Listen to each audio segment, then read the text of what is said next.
आप सबने मेरा उपहास बना दिया कि अब स्वयं नियति भी मुझ पर हंस रही है। क्या स्त्री एक विजेता का स्मृति चिन्ह है कि एक पल दिखाकर उसे प्राप्त करता है, एक उसे बांटने को कहता है और फिर शेष उसे बांटने की विधि खोजने लगते हैं।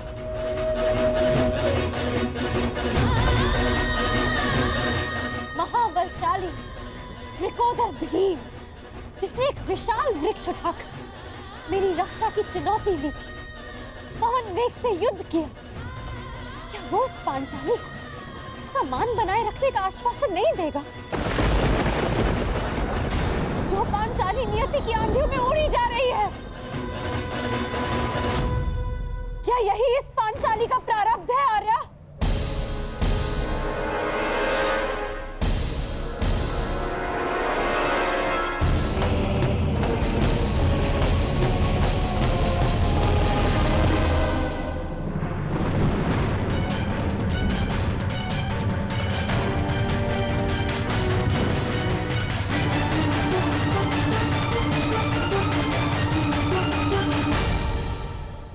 स्वागत है अंगराज कर्ण, स्वागत है।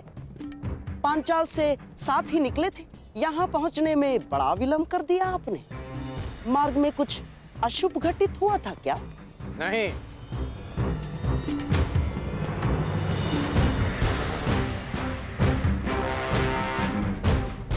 परंतु आपके इस भांति मार्ग में आने का अर्थ है कि यहाँ अवश्य कुछ अशुभ घटित होने वाला है। तुम्हारी विलक्षण बुद्धि को देखकर कभी कभी मुझे आश्चर्य होता है कि क्या तुम सचमुच सूत पुत्र ही हो? और एक बात, क्या द्रौपदी का वरण करने वाला वो युवक सचमुच ब्राह्मण पुत्र था अंगराज? है? और प्रश्न तो ये भी उठता है कि अर्जुन जैसे महाधनुर्धर का सामना करने में सक्षम कर्ण ने उस ब्राह्मण से युद्ध क्यों नहीं किया? अर्थात परशुराम शिष्य को पराजय का भय हो ही नहीं सकता।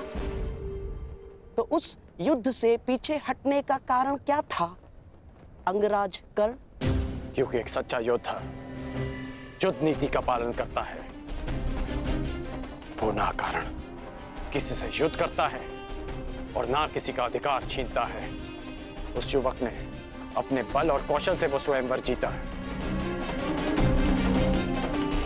परंतु ये बात आप कैसे समझ सकते हैं? क्योंकि हाथों में बांसे रखकर षड्यंत्र रचने वाला एक सच्चे योद्धा का मन नहीं समझ सकता।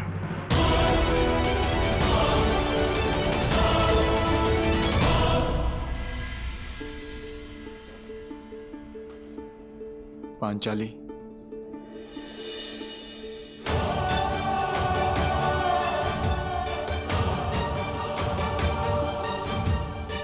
मुझे क्षमा कर दो पांचाली।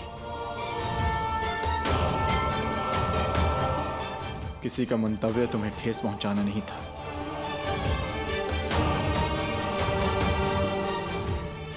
स्त्री का मान ओस की बूंद की भांति होता है आर्य। भूमि पर गिरी और अस्तित्व समाप्त। तुम्हारे अस्तित्व की रक्षा होगी पांचाली। हाँ देवी अकिसेन, ये सत्य है कि माता के वचन झूठे नहीं हो सकते, परंतु ये भी सत्य है कि नियति को तुम्हारा उपहास नहीं करने दिया जाए। इसलिए दोनों ही नातों में संतुलन बनाए रखने के लिए हम सब ने एक निर्णय लिया। तुम्हारा विवाह अर्जुन से ही होगा, ताकि तुम्हारा मान बना रहे और माता के शब्द झूठे ना हो। इसलिए शेष 4 भाई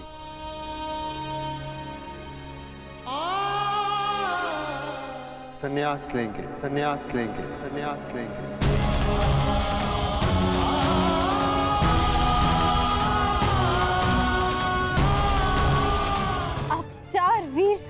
लेंगे और इतिहास सदैव द्रौपदी को धिक्कारेगा कि पांचाली ने गृह प्रवेश करते ही पांचों भाइयों को बांट दी। मुझे समझ नहीं आता कि आप लोग कोई सीधा सा हल क्यों नहीं ढूंढ लेते। माता ने जो कुछ भी भूलवश कहा उसे भूल क्यों नहीं जाते आप लोग? ये संभव नहीं है देवी। माता के शब्दों को काट पाना हमारे वश में नहीं। माता के निवेदन पर भी यह संभव नहीं। माता के शब्दों का स्पष्ट अर्थ था कि हम पांचों भाई तुमसे विवाह करें। बस!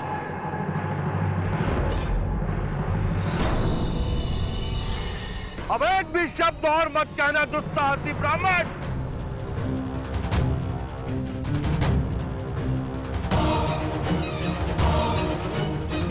पांचाल नरेश द्रुपद की पुत्री का इतना बड़ा अपमान करने का दुस्साहस कैसे किया तुम सबने?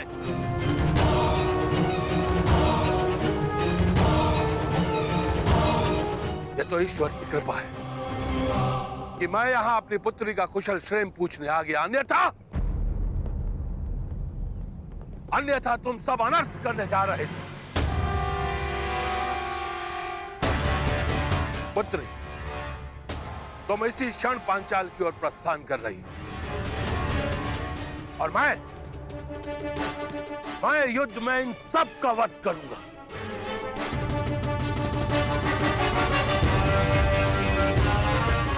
सर्वप्रथम तुम्हारा वध करूंगा।